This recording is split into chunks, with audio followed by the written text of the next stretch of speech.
Welcome back to the channel. Tonight we're breaking down Green Bay's impressive 27-18 win over the Commanders on Thursday Night Football. We'll dive into what worked, what didn't, and which players stood out. Let's get into what we learned. The Green Bay Packers improved to 2-0 with this victory. They showed resilience, execution, and flashes of both offensive and defensive strength. Meanwhile, the Washington Commanders dropped to 1-1, struggling to find rhythm for much of the game. Despite moments of promise, their offense looked inconsistent and their depth was tested by injuries. Scoring-wise, it was closer than dominant, but in key moments, Green Bay made the plays that mattered. The final 27-18 score reflects a game in which they were proactive, especially in the second half. One of the clearest takeaways is just how disruptive the Packers' defense was. Micah Parsons, in just his second game in Green Bay, delivered. Though his stat line 2 tackles, half a sack looks modest on paper, he drew 3 flags, 1 was declined, and constantly pressured Washington's offensive line.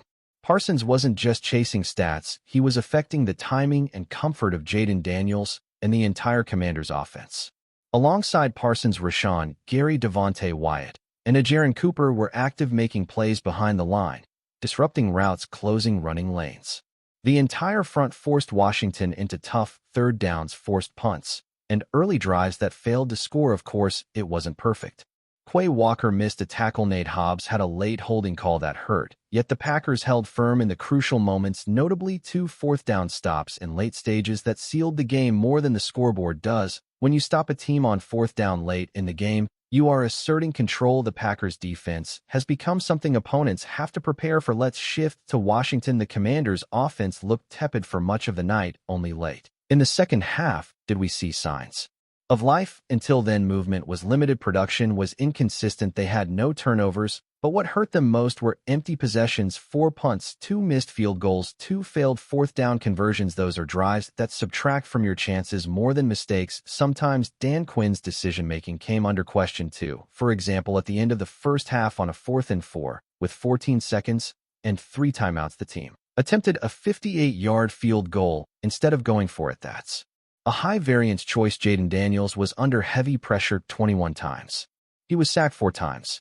Deebo Samuel and Terry McLaurin, expected to provide bursts, were mostly bottled up early. Washington largely abandoned the run game in the second half beyond short yardage and Daniels scrambling. And it showed. Daniels threw for about 200 yards on 42 attempts, and his legs were only occasionally a factor. On the flip side, Green Bay's offense did a lot more right than wrong. They racked up 404 total yards, led 5 scoring drives, and in the fourth quarter, they put the game away with a stretch of both touchdown and field goal drives. Tight ends Tucker Kraft and Luke Musgrave combined for 156 yards. Kraft is quickly emerging as a reliable mismatch threat. Musgrave, similarly, is growing into a dependable piece. Jordan Love had his moments: big throws and a strong first down run, even though there were a few misfires. He also lost his receiver Jayden Reed early to a broken collarbone, but still managed to make significant connections. However, they did leave points on the board: a red zone turnover on downs, 1 touchdown called back, a missed field goal, some big play opportunities slipped. And the offensive line, which we'll dig into next, showed why health and cohesion are critical. Injuries and absence up front presented visible challenges for the Packers. They were missing starting right tackle Zach Tom and left guard Aaron Banks. Enter rookies and backups. Anthony Belton filled in, but not without penalty. A holding call wiped out a 39-yard touchdown to Jayden Reed before Reed's injury. Belton got replaced for a couple of series by Darian Kinnard, but had to finish out the game. Jordan Love took pressure, was sacked twice, and the run blocking wasn't always clean. Rashid Walker had some trouble in certain reps to balance things. The Packers scheme in additional touches for Matthew Golden and Savion Williams to help the run game. That helped, but this is one area where the margin for error is thin. For Green Bay to truly dominate, the O-line must stay healthy and consistent. Washington also suffered on the injury front. Running back Austin Ekeler went down late in the game with a non-contact Achilles injury. That's a major blow, especially for a veteran back who brings explosiveness and options. Rookie Ja'Cory Krosky-Merritt is suddenly looked at to pick up those reps. Other injuries hit the defense. Dietrich Wise took a scary lower leg injury in the first half. Noah Brown left with a groin issue. Jonathan Jones and Brandon Coleman were also hurt. Coleman returned, but still, these are meaningful losses. Missed field goals from beyond 50 yards didn't help either, harkening back to long-distance struggles from last season. For a team that already has questions about consistency, losing key pieces and not replacing them well mid-game is costly. One moment to highlight. Jordan Love's deep pass to Malik Heath of 37 yards was an improbable completion. Completion probability just 7.9%. The air distance was 51.2 yards. Separation was minimal. That kind of throw changes momentum, gives belief, and reminds both teams that Green Bay has big play capability. NFL research notes that it's among the most unlikely completions since 2018. Big plays like this help make tight games swing.